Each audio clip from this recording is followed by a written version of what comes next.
The Queen Is Dead is the third studio album by the English alternative rock band The Smiths. It was released on June 16, 1986 in the United Kingdom by Rough Trade Records and released in the United States on June 23, 1986 through Sire Records. The album spent 22 weeks on the UK Albums Chart, peaking at number 2.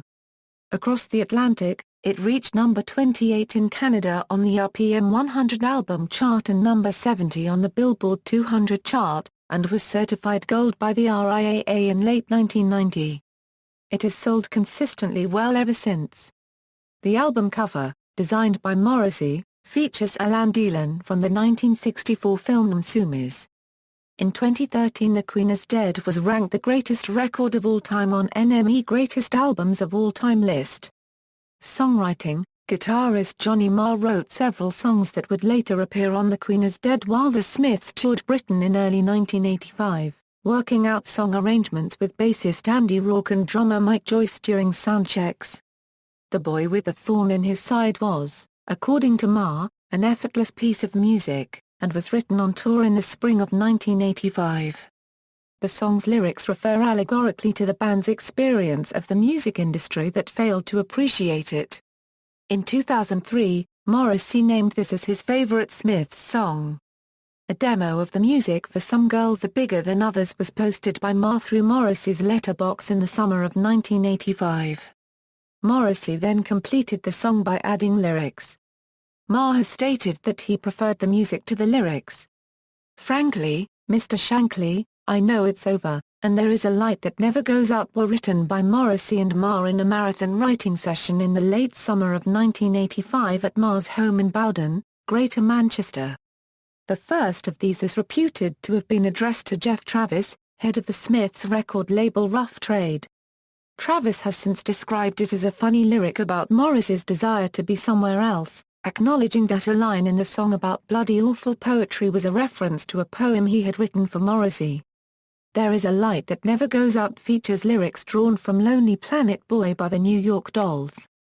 According to Marr, when we first played it, I thought it was the best song I'd ever heard. The guitar part of There Is a Light That Never Goes Out draws on the Rolling Stones cover of Marvin Gaye's Hitchhike, a song that, itself, was an inspiration for the Velvet Underground's There She Goes Again. The music for Never Had No One Ever, completed in August 1985, was based on a demo which Marr had recorded in December 1984, itself based on I Need Somebody by the Stooges. According to Marr, the atmosphere of that track pretty much sums up the whole album and what it was like recording it. The lyric to the song reflects Morrissey's feeling unsafe and, being from an immigrant family, not at home on the streets of Manchester. The Boy with a Thorn in His Side, Big Mouth Strikes Again, and Frankly, Mr. Shankly were debuted live during a tour of Scotland in September and October, during which The Queen Is Dead, and There Is a Light That Never Goes Out was soundchecked. The Queen Is Dead was based on a song Marr began writing as a teenager. Cemetery Gates was a late addition to the album. Marr had not believed that the guitar part was interesting enough to be developed into a song, but Morrissey disagreed when he heard Marr play it. Recording: the album was produced by Morrissey and Marr, working predominantly with engineer Stephen Street, who had engineered the band's 1985 album, Meat is Murder. Street recalled, Morrissey, Johnny and I had a really good working relationship we were all roughly the same age and into the same kind of things, so everyone felt quite relaxed in the studio. At the time the group was having difficulty with its record label Rough Trade. According to Street, but this didn't get in the way of recording because the atmosphere in the studio was very, very constructive. The first song from the album to be recorded, in July 1985, was The Boy with a Thorn in His Side. The recording, made with engineer Stephen Street at a small studio in Manchester and initially intended as a demo, was considered by the band to be good enough for release as a single. It went on sale on September 16, 1985 and made number 23 in the UK singles chart. In August 1985, Big Mouth Strikes Again, and Some Girls Are Bigger Than Others were recorded at RIAA Studios in London, along with the B-sides to The Boy with a Thorn in His Side, Asleep, and Rubber Ring. Kirsty MacColl sang a backing vocal for Big Mouth Strikes Again, but it was considered really weird by Ma, and was replaced with a sped-up vocal by Morrissey in the final mix, for which he is credited as Ann Coates on the sleeve of The Queen Is Dead. Some Girls Are Bigger Than Others includes a false fade near the start, intended by Street to give the impression of a door closing and opening again. During the same session, a first version of Never Had No One Ever was recorded.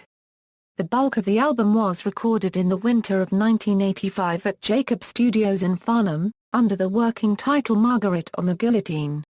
Frankly, Mr. Shankly was an attempt to recreate the vibe of Sandy Shaw's Yesterday's Man, although it didn't quite work out that way, according to Ma.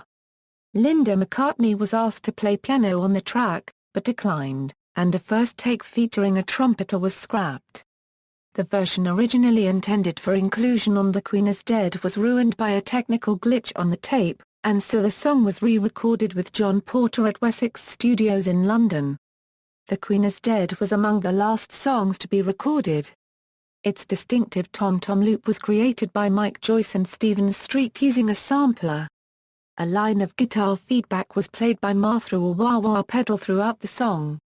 Release: The Queen Is Dead finally emerged half a year later, in June 1986, and was previewed by the May single release of Big Mouth Strikes Again, strictly speaking the only single taken from the album. Many encouraged the band to release There Is a Light That Never Goes Out as a single, but Johnny Marr is said to have wanted an explosive, searing single, along the lines of the Rolling Stones' Jumpin' Jack Flash, to announce that the Smiths had returned from hiatus.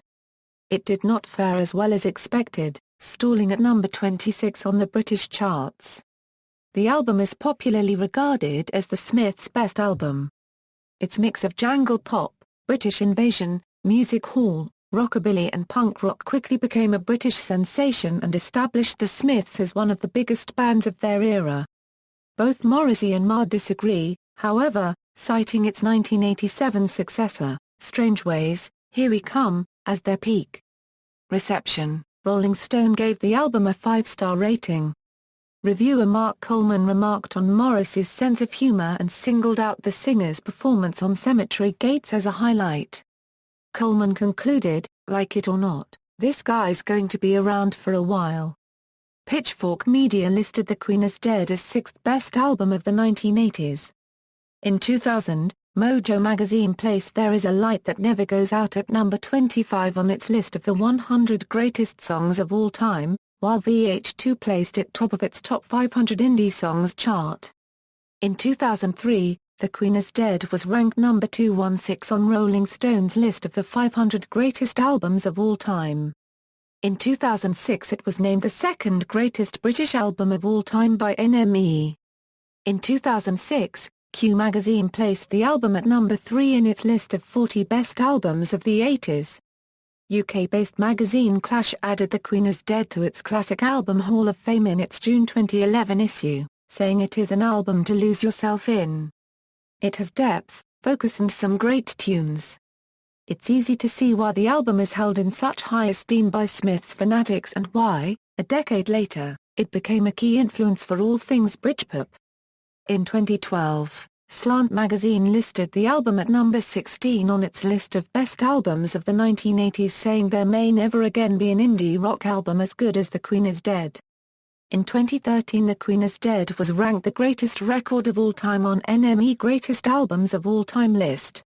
At Rolling Stone, Gavin Edwards gave a contemporary retrospective review to the album, rating it a perfect 5 stars, writing that he made one of the funniest rock albums ever, and if even the Queen was not pleased with the album then she was the only one. Music: the song There Is a Light That Never Goes Out was a contender for lead single off the album, but was passed over in favor of Big Mouth Strikes Again. It received a belated release in 1992, when it became one of WEA's singles in a program to promote Smith's re-releases. Cemetery Gates was Morrissey's direct response to critics who had cried foul over his use of texts written by some of his favorite authors, notably Sheila Delaney and Elizabeth Smart.